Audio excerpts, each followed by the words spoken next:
Ria, welcome dari GBI Gilgal paling hangat untuk Bapak Paulus Bambang.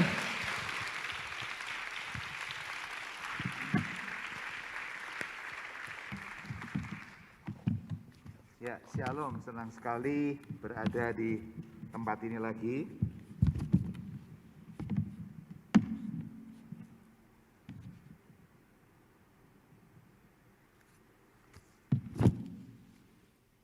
Sungguh berbahagia di tempat ini lagi.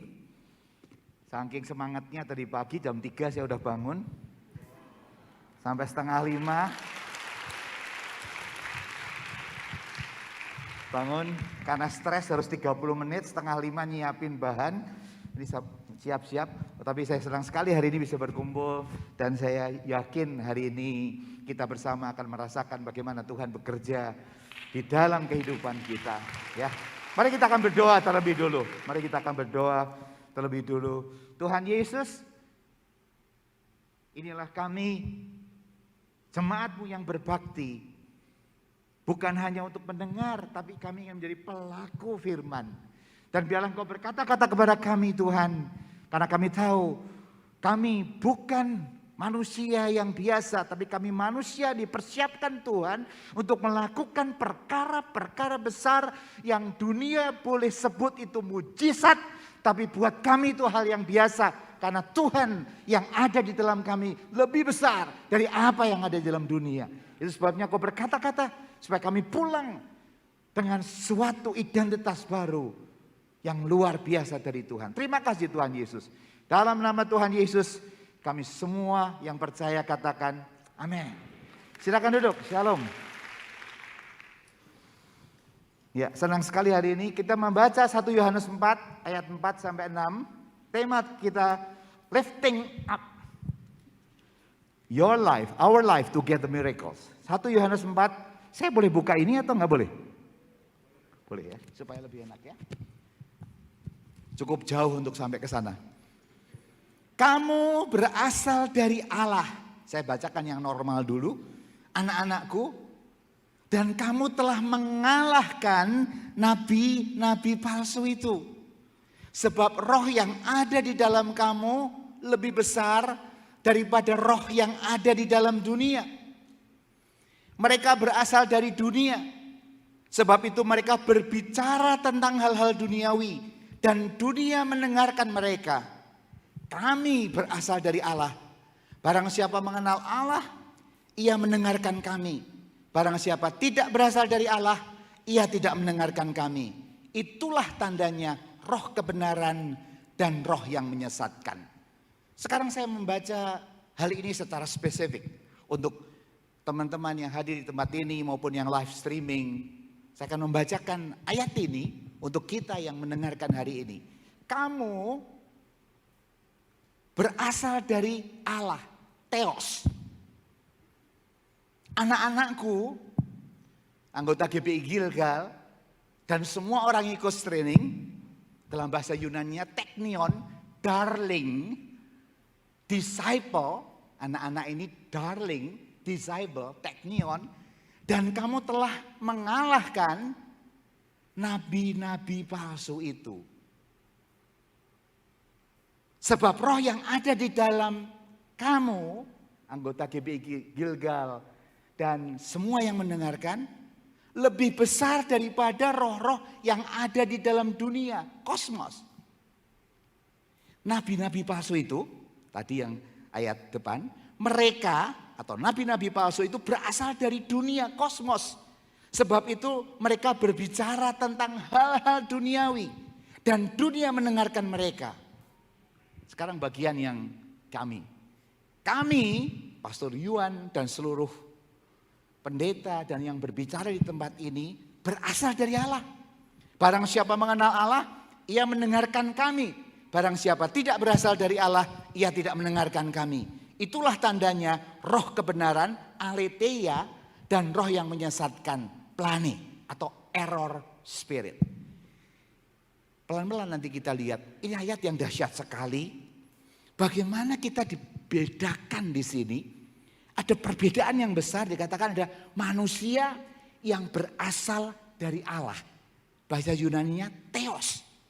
ada manusia yang berasal dari dunia, kosmos. Loh, kita kan dari dunia, kok bisa dibedakan berasal dari Allah dan berasal dari dunia? Apa yang membedakan kita? Kenapa firman Tuhan mengatakan kita kan lahir di dunia dari bapak ibu dunia. Tapi firman Tuhan mencatat kamu berasal dari Allah, dari Theos. Dan ada orang yang mendengarkan nabi-nabi palsu, yang mendengarkan orang-orang itu berasal dari dunia. Apa yang membedakan manusia berasal dari Allah dan manusia berasal dari dunia? Dikatakan di sini, karena roh yang ada di dalam kita, kamu lebih besar daripada roh di dalam dunia. Rupanya yang membedakan bukan outfit, bukan luar. Kita di luar sama dengan orang dunia. Secara luar kita sama dengan dunia. Yang membedakan antara kita dan mereka yang mendengarkan nabi palsu, yang mendengarkan roh penyesatan bukan roh kebenaran, ternyata bukan yang di luar. Tapi firman Tuhan katakan yang di dalam ini loh. Karena firman yang katakan greater is he that is in me than he that is in the world. Dan yang ada di dalam kita, Immanuel itu ada. Jadi ini yang harus disadari. Engkau berbeda dengan orang luar bukan karena yang di luar. Bukan kompetensi, capabilities kita yang di luar secara harafiah. Tapi kita berbeda karena ada yang di dalam kita. Inilah the quality daripada kita. Mari kita lihat the quality daripada kita. Ini adalah manusia. Ini adalah kosmos tadi bilang. Yang ada di dalam dunia adalah kosmos. Kemudian dari Allah dikatakan Theos. Bagaimana dua manusia ini? Manusia yang ada di dalam dari Allah katanya. Semua manusia punya roh, jiwa, dan tubuh. Tubuh ini semua sama. Kita punya tiga ini. Tapi mengatakan ada, kenapa kok ada manusia Allah? Manusia adalah orang yang berasal dari Allah. Yang berasal dari Allah. Kenapa? Ada roh Allah, ada roh kudus.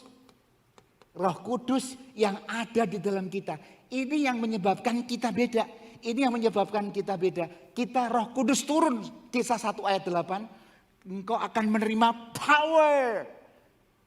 Tidak sembarangan engkau punya power. Kalau roh kudus turun ke atas kamu. Waktu roh kudus turun ke atas kamu. Tidak turun terus selesai. Turun naik. Turun naik. Turun dan tinggal di dalam kita. Waktu roh kudus turun di tengah kita. Ini rohnya ada di sini. Roh Kristus ada di sini. Makanya balik. Dan kita bisa bersekutu dengan Tuhan. Karena ada roh kudus yang di dalam kita. Makanya begitu ada roh kudus di dalam kita. Kita punya elevasi. Kita punya lifting up kita di sini. Kenapa? Karena yang ada di dalam kita yang membawa kita kepada Theos kayak balon. Balon itu bisa terbang kenapa? Karena ada gas yang membuat naik. Balon tanpa gas khusus kalau cuma ditiup turun di bawah. Balon ini kenapa kita berbeda? Karena ada di dalam kita ini yang bisa berhubungan dengan Allah. Kita punya elevasi yang tinggi. Inilah manusia Allah.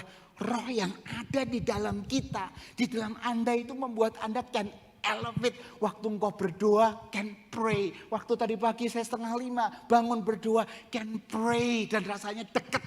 Kok heaven itu so real. Di dalam bisnis kok heaven itu so real. Miracle kenapa so real? Karena ada elevasi kepada yang lain.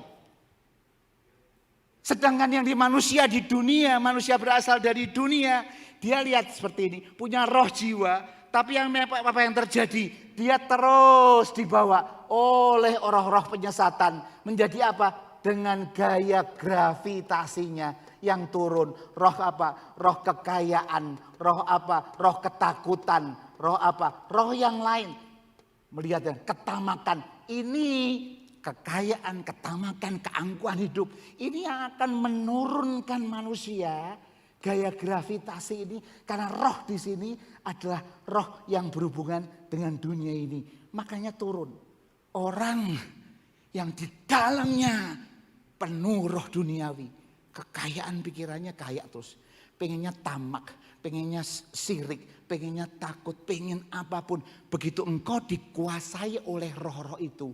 Waktu engkau doa gak bisa ke atas. Engkau pasti turun, ketakutan turun, fear itu turun. Kenapa? Karena itu akan nurunkan seperti ini. Padahal kalau di sini begitu engkau naik ada sesuatu. Ini yang membedakan pertama. Manusia Allah dan manusia Tuhan. Dan Anda semua di sini jangan lupa Anda punya Immanuel. Kita punya Immanuel. You are not alone. Tell the liar, I'm not alone. Greater is he that is in me. This is a quality. Quality kita adalah greater is he that is in me than he that is in the world. Dikatakan makanya yang memberi roh kebenaran di dalam kita. Dikuasai oleh roh itu. Dia akan melihat ini akan makin meningkat. Karena apa? Elevasinya ke atas. Ini makin menurun. Elevasinya akan makin turun. Itu yang pertama. Terus yang kedua sekarang. Kalau kita lihat ini. Apa sih bedanya Pak? Bedanya di sini. Kalau kayaknya biasa-biasa aja orang yang di kosmos sama orang yang di teos itu biasa saja. Tapi waktu mulai menghadapi hal yang besar ini. Ada persoalan. Begitu engkau menghadapi persoalan. Ada tantangan. Ada tantangan. Ini baru tes. Who are you really are? Ada orang menghadapi masalah sedikit kok udah stres. Ada orang masalah berat kok tenang ya. Apa yang membedakan sih? Ini. Kenapa? Karena begitu orang yang dari kosmos melihat persoalan yang besar. Persoalan apapun nanti kita akan bahas. Persoalan yang besar. Dia di sini. Begitu lihat persoalannya besar. Karena dia di kosmos melihat persoalan bisnis, persoalan keluarga. Ada persoalan segala macam. Nanti ada 7 persoalan besar yang dihadapi manusia. Pada waktu engkau berada di sini dengan roh yang menurunkan kamu gravitasi ke bawah. Terus down to earth Pak. Down to earth. Udahlah menghadapi masalah Pastor Yuhan. Down to earth. Down to earth. Down to earth. Udah jangan aneh-aneh. Jangan pakai doa lah. Yang realistis. Down to earth. Dibawa kepada gravitasi ke bawah. Waktu dia makin bawah, lihat persoalan, makin lama pertama kecil. Makin lama makin besar. Kenapa dia takut? Sedangkan orang yang di sini, karena dia dari Allah, di elevate menjadi theos. Dia melihat persoalan dengan adanya Immanuel. Dia lihat dari atas, matanya ke sini. Dan waktu dia lihat di atas ini, sangat berbeda. Karena dia menjadi di lift, dia segini.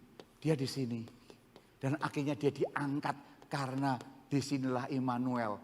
Immanuel di mana? Waktu dia diangkat, dia melihat persoalan dengan duduk seperti saya melihat Anda di sini. Oh, you are small compared to me. Apakah saya big? No. Tapi roh yang ada di dalam saya, pompa saya, lift me up to the level melihat dari kacamata Tuhan. Maka kacamata itu menjadi besar dari Tuhan. Ini kecil sekali. Mari kita lihat sekarang. 1 Samuel pasal 17. Ayat 1 sampai 7. Kasus Daud dan Goliat. Orang Filistin mengumpulkan tentaranya untuk berperang. Mereka berkumpul di Soko yang di tanah Yehuda dan berkemah dekat Soko Aseka di Epes Damim. Saul dan orang-orang Israel juga berkumpul dan berkemah di lembah Tarbatim. Mereka mengatur barisan perang berhadapan dengan orang Filistin. Orang Filistin berdiri di bukit di seberang sini dan orang Israel berdiri di bukit sebelah sana. Dan lembah ada di antara mereka. Lalu tampillah keluar seorang pendekar dari tentara Filistin namanya Goliat dari Gat. Tingginya 6 hasta sejengkal. Ketopong tembaga ada di kepalanya dan ia memakai baju jirah yang bersisik. Berat baju itu 5.000 shikal tembaga. Dia memakai penutup kaki dan tembaga. Di bahunya ia memakul lembing tembaga. Gagang tombaknya seperti pesa tukang tenun. Dan mata tombaknya itu 600 shikal besi beratnya. Dan seorang pembawa perisai berjalan di depannya. Ini ada lembah. Ini Israel. Ini Filistin. ditantang. Berapa tingginya? 9 inch, 2,7 sampai 3,2 meter. Anggap aja 3 meter. Berapa bobotnya? Sekitar 150 sampai 180 kilo tantangannya. Berapa besar lembing ini, mata pedangnya ini? 5,83 kilo. Ini ada pembawa ini. Ini tandingan, ini masalah. 3 meter, 150, 180 kilo, rasanya di sini nggak ada. Dengan begini, tantang, ininya aja 5,8 kilo. Saul, ini umum orang Israel 160. Saul 30 cm lebih besar, antara 190 cm. Anggap aja di kita elevate dikit dah, 2 meter Saul. Saul udah paling tinggi. Ini real, waktu dia melihat dia 1 meter, 2 meter sama 3 meter, beda 1,5 kali.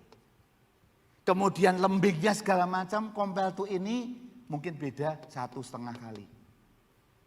Dari mana kalau engkau outside mau menang sama seperti ini? Ini persoalan. Kalau kita bicara O to O, outside to outside, gak bisa. Dia memang pahlawan, jagoan. Dan dari O to O, no way you can win against Goliath. Saul dan Eliab sangat realistis. Makin dia lihat Goliat besar, muncul gravitasi di sini. Manusia turun, makin manusia dari duniawi. Iman ke duniawi, manusia dari dunia. Makin dia lihat dia hebat, bukan dia tambah naik, makin turun, makin turun. Ini manusia. Pertama kali dia muncul sebagai warrior. Setelah lihat Goliat, dia turun di sini jadi warrior. Betul? Kita kan beraninya sama orang yang lebih kecil dari kita kan. Masalah kita, dalam nama Yesus amin. Dalam nama Yesus bang. Begitu besar.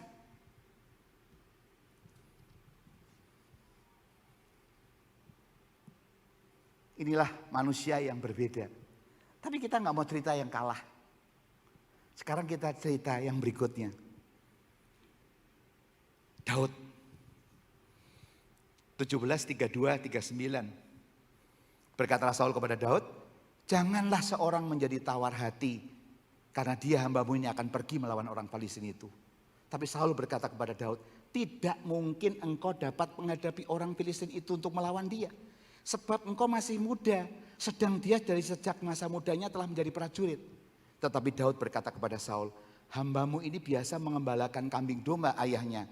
Apabila datang singa atau beruang yang menerkam seekor domba dari kawanannya, maka aku mengejarnya, menghajarnya dan melepaskan domba itu dari mulutnya. Kemudian apabila ia berdiri menyerang aku, maka aku menangkap janggutnya, lalu menghajarnya dan membunuhnya. Baik singa maupun beruang telah dihajar oleh hambamu itu. Dan orang Filistin yang tidak bersunat itu akan sama seperti salah satu dari binatang itu, karena ia menyepooh barisan daripada Allah yang hidup. Pula kata Daud, Tuhan yang telah melepaskan aku dari cakar singa dan cakar beruang, dia juga akan melepaskan aku dari tangan orang Filistin itu. Kata Saul kepada Daud, pergilah, Tuhan menyertai engkau. Lalu Saul mengenakan baju perangnya kepada Daud, ditaruhnya topong tembaga di kepalanya dan dikenakannya baju sirah kepadanya. Lalu Daud mengikatkan pedangnya di luar baju perangnya, kemudian ia berikhtiar jalan sebab belum pernah dicobanya. Maka berkatalah Daud kepada Saul, aku tidak dapat berjalan dengan ini sebab belum pernah aku mencobanya. Kemudian ia menanggalkannya. Ini 3 meter, 150-180 kilo. Daud 156 cm, beratnya 55, maksimum 60 kilo. Kalau ini banding ini 2 kali. Ini banding ini, yang ini 3 kali. Kok responnya beda ya? Ngelihat yang sama, padahal Saul average lebih 30 cm. Jadi beratnya Saul 70-80 kilo. Mau dipakein Daud, ya ini makin tenggelam, gravitasi. Tools-toolsnya jadi turun. Tapi kenapa Daud? Kenapa di sini bilang pengalaman, kata Saul, pengalaman Daud lebih kecil.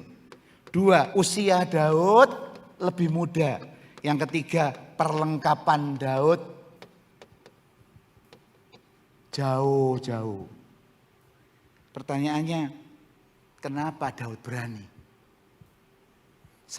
Saul memberikan perlengkapan itu gravitasi turun.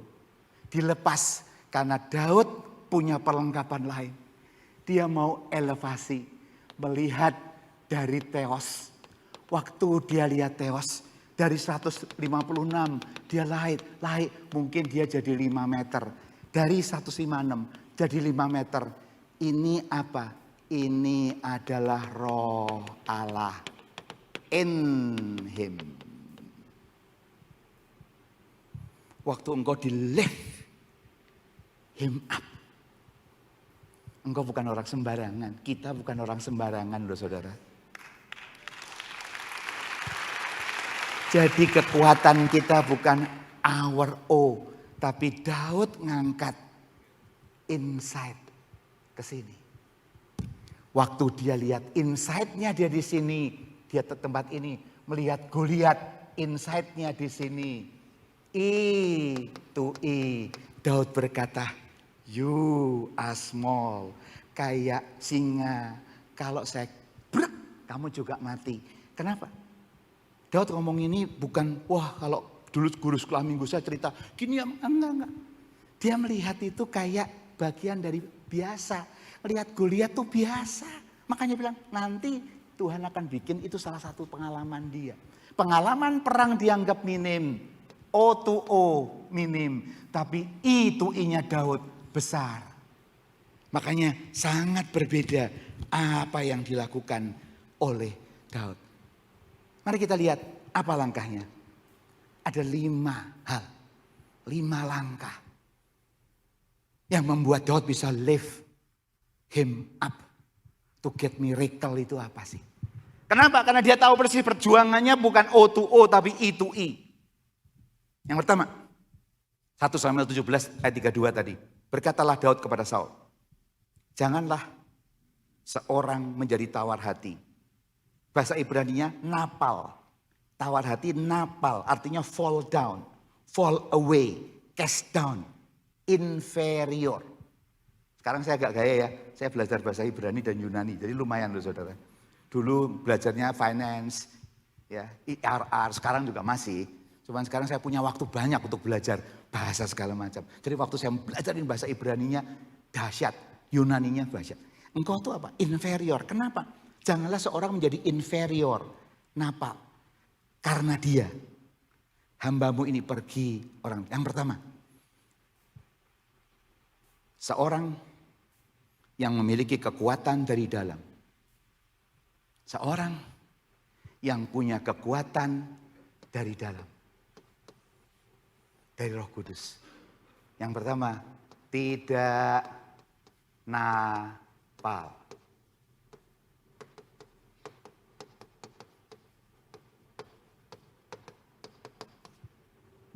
Tidak inferior.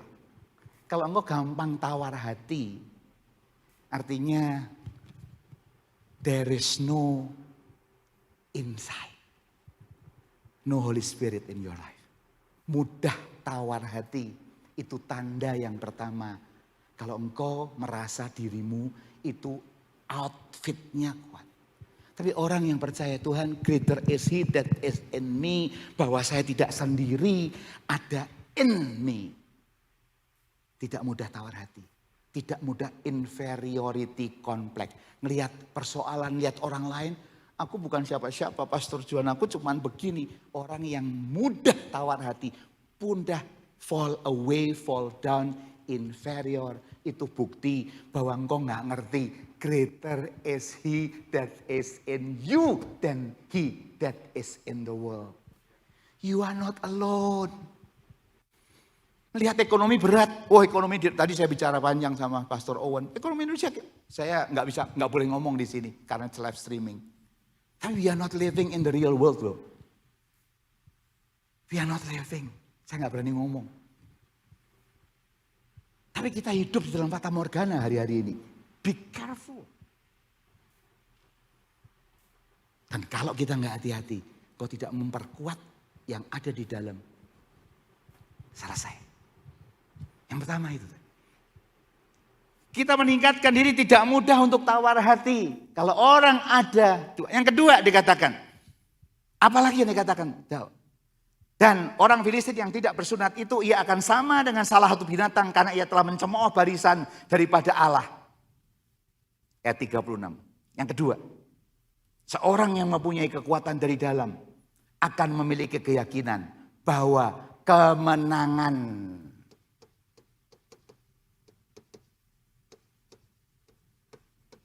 itu pasti. Soal waktu kita nggak tahu kairosnya Tuhan. Tapi kemenangan kau menghadapi masalah itu pasti. Kenapa? Ini bukan soal motivasi. If you think you can, you can. No. Greater is He that is in me. Jadi kalau istri-istri lagi, suami susah cari bisnis. Pap, kemenangan itu pasti. Tinggal tunggu kairosnya Tuhan. Kenapa? Kok kamu yakin, Mam? Wah, aku di bisnis saja susah kok. Karena greater is He that is in you, Pap, than he that is in the world. Suami yang digituin sama istri yang digituin suami akan terpompa. Kalau you trust me, Mam, wah, I can work lebih passionate. Tapi berat kalau sudah suaminya lagi susah, istrinya lagi susah. Yang lain bisa, kok Bapak nggak bisa? Yang lain tuh buktinya itu bisa. Beli baju baru, beli Alphard baru, beli BMW baru, beli Lexus baru, beli Isuzu baru. Kalau mobil saya cuma bisanya itu. Yang lain bukan mobil buat saya soalnya ya. Kok malah gitu? Kok yang lain bisa, kok kamu enggak? Ada the spirit of the world. Malah dibikin gravitasi turun. Nah kalau istri suami sering bikin anak-anak sih bikin orang tuanya gravitasi turun. Gimana mau naik? Katakan kriteria. Kemenangan itu pasti kok. Yang ketiga. Tinggal 3 menit. Pula kata Daud, Tuhan yang melepaskan aku dari cakar singa dan cakar beruang. Dia juga melepaskan aku dari tangan orang Filistin. Yang ketiga. Orang yang percaya pada kekuatan dari dalam akan yakin apa? Tuhan, the battle, Tuhan itu ikut perang.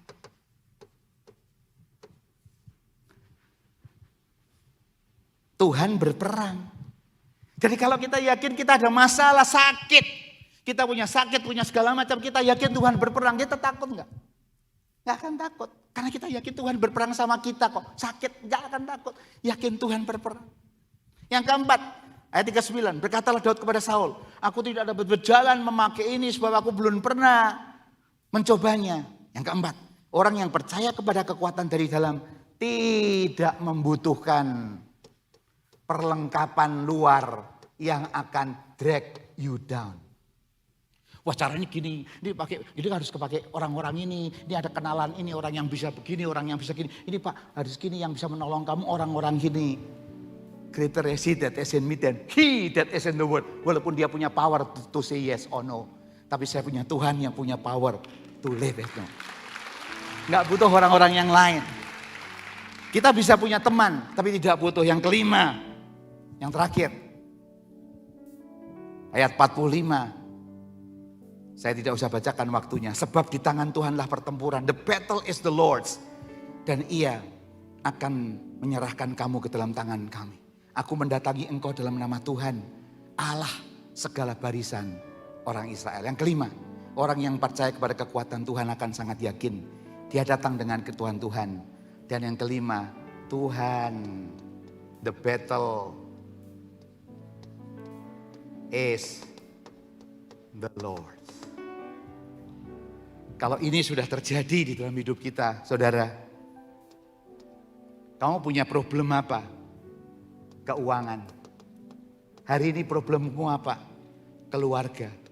Problemmu apa? Karier. Problemmu apa? Kompetensi. Problemmu apa? Kesehatan. Keenam, problemmu apa? Kejiwaan. Problemmu apa? kerohanian. Ini adalah problem kita. Kalau kita lihat dari kosmos, dia akan jadi besar. The only way untuk Anda lift you up to the level. Waktu engkau di sini melihat ini jadi kecil.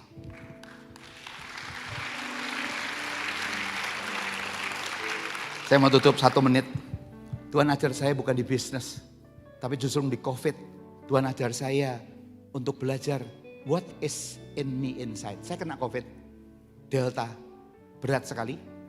Pertama kali dicek 27, pusing, gak bisa tidur. Terpaksa saya minum 5 hari terus gak bisa tidur, pusing, minum melatonin. Almost every single day. Karena saya tidak kasih tahu semua-semua dan pagi saya masih bekerja. Masih memimpin rapat, gak ada tahu. Malam gak bisa tidur, melatonin. Almost every single day. Karena berat sekali. 27, tinggal saya berdoa. 5 hari dites jadi 12. Itu Juni, tanggal 7. Semua rumah sakit penuh. Tinggal 12 anak-anak dan istri sudah bilang, ayo pergi rumah sakit. Wah, nggak ada Pak rumah sakit. Saya punya network, udah di sini. Pak ada VIP, di sini Bapak anytime bisa masuk. Jumat, tanggal 12, hari Senin.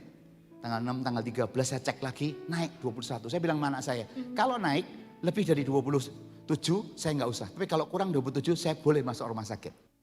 Tetap 21, Bapak anak-anak bilang, Pak pergi Pak. Udah berat Pak, pusing, pening. Nggak bisa ngedenger.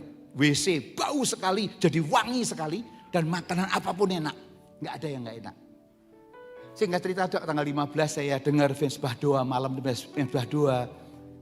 Pastor Dewi Basir melihat dia kena COVID dan dia perjamuan kudus. Langsung saya terus telepon sama istri saya dan anak-anak saya. Stop. Saya tidak akan ke dokter. Saya tidak akan ke rumah sakit, batalin semua. Saya tidak akan makan pilus, antivirus, antibakteri. Tidak.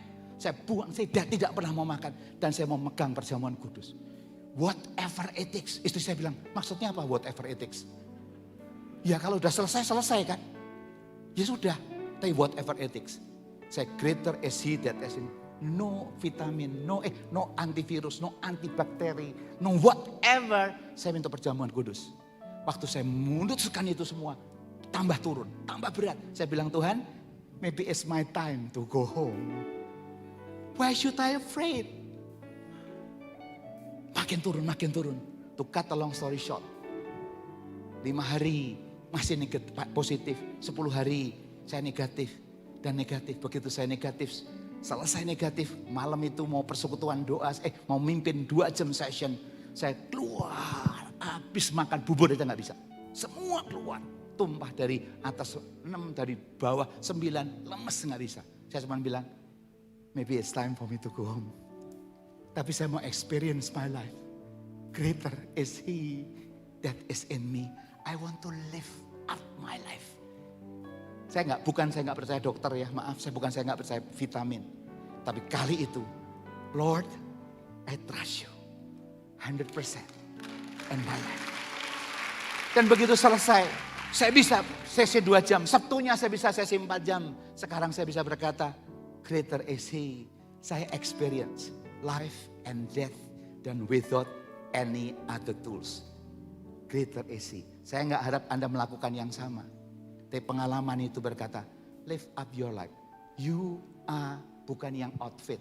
Di dalam ini loh kekuatan kita. Di dalammu itu kekuatanmu. Mari kita bangkit berdiri. Bagi